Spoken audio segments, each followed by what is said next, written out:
3 நாட்களுக்கும் மேலாக மீட்பு பணி நீடித்தும் விபத்தில் சிக்கிய வெற்றி துரைசாமி குறித்து ஒரு தகவல் கூட கிடைக்காதது கவலையை ஏற்படுத்தும் வகையில் உள்ளது.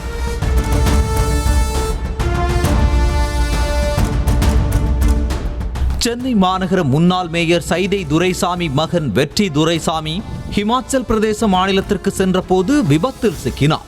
நடிகர் அஜித்தின் நெருங்கிய நண்பரான வெற்றி துரைசாமி வைல்ட் லைஃப் போட்டோகிராஃபர் என்ற நிலையில் மலைப்பாங்கான இடத்திற்கு புகைப்படம் எடுக்க சென்ற போது கார் கட்டுப்பாட்டை இழந்து சட்லஜ் ஆற்றுக்குள் கவிழ்ந்தது.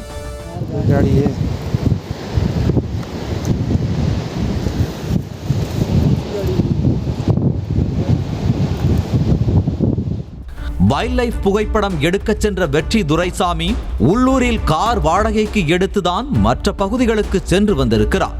ஸ்பிட்டி பள்ளத்தாக்கில் இருந்து திரும்பிக் கொண்டிருந்த போது ஓட்டுநர் கட்டுப்பாட்டை இழந்த கார் மலையில் இருந்து ஆற்றுக்குள் கவிழ்ந்திருக்கிறது.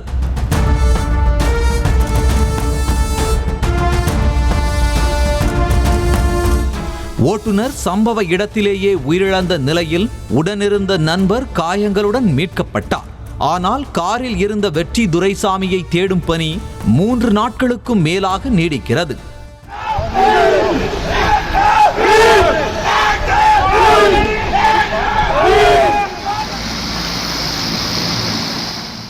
கார் கவிழ்ந்த வேகத்தில் வெற்றி துரைசாமி ஆற்றில் அடித்து செல்லப்பட்டிருக்கலாம் என்ற அடிப்படையில் தேடுதல் பணி ஆரம்பித்தது. முதலில் போலீசார் மட்டும் மீட்பு பணியில் ஈடுபட்டிருந்த நிலையில் தற்போது தேசிய பேரிடர் மீட்பு படை, இந்தோ திபெத் எல்லை பாதுகாப்பு படை, இந்திய கடற்படை என பல வகைகளிலும் மீட்பு பணி துரிதப்படுத்தப்பட்டுள்ளது.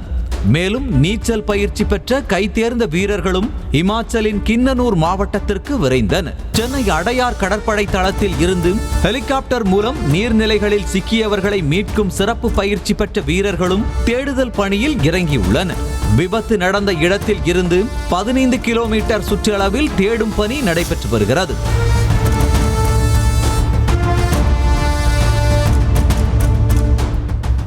மோசமான வானிலை காரணமாக மீட்பு பணியில் தொய்வு ஏற்பட்டது ஒரு பக்கம் இருக்க, இன்னொரு பக்கம் விபத்து நிகழ்ந்த சட்லஜ் நதி மிகவும் ஆபத்தானது என்பதும் மீட்பு படையினருக்கு சவாலாக மாறியுள்ளது. அதாவது இந்தியாவின் மிக நீளமான 5 ஆறுகளில் சட்லஜ் நதியும் ஒன்று. பஞ்சாப் மாநிலத்தின் நங்கல் பகுதியில் தொடங்கும் இந்த நதி இந்தியாவில் 105 கிலோமீட்டரும் பாகிஸ்தானில் 350 கிலோமீட்டரும் பயணிக்கிறது. மொத்தமாக இந்த சட்லஜ் நதியின் தூரம் மட்டும் 1400 கிலோமீட்டர் தூரம் என கூறப்படுகிறது.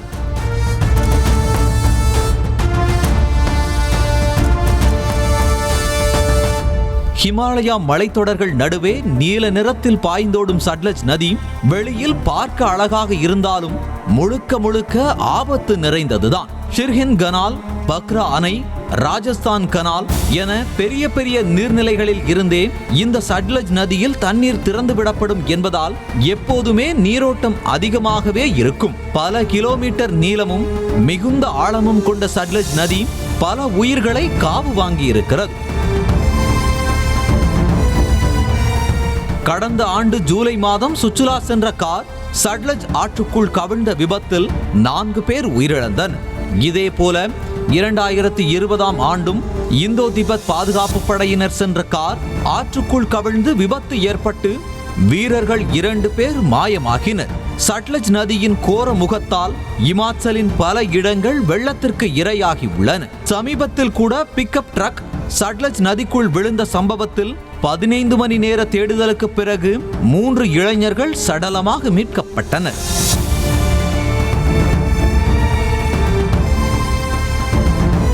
இப்படி ஆபத்தும் அபாயகரமும் நிறைந்த சட்லஜ் நதிக்குள் விழுந்து விபத்தில் சிக்கியவர்களை மீட்கும் பணி சவால் நிறைந்தது என்பது தெரிய வருகிறது.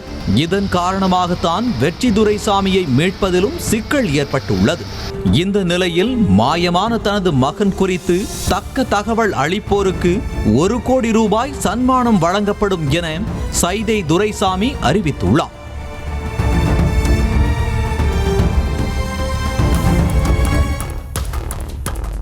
இந்நிலையில் 3 நாட்களாக நடைபெற்ற தேடுதல் பணி குறித்து ஹிமாச்சல பிரதேச மாநில டிஜிபி அலுவலகம் அறிக்கை வெளியிட்டுள்ளது.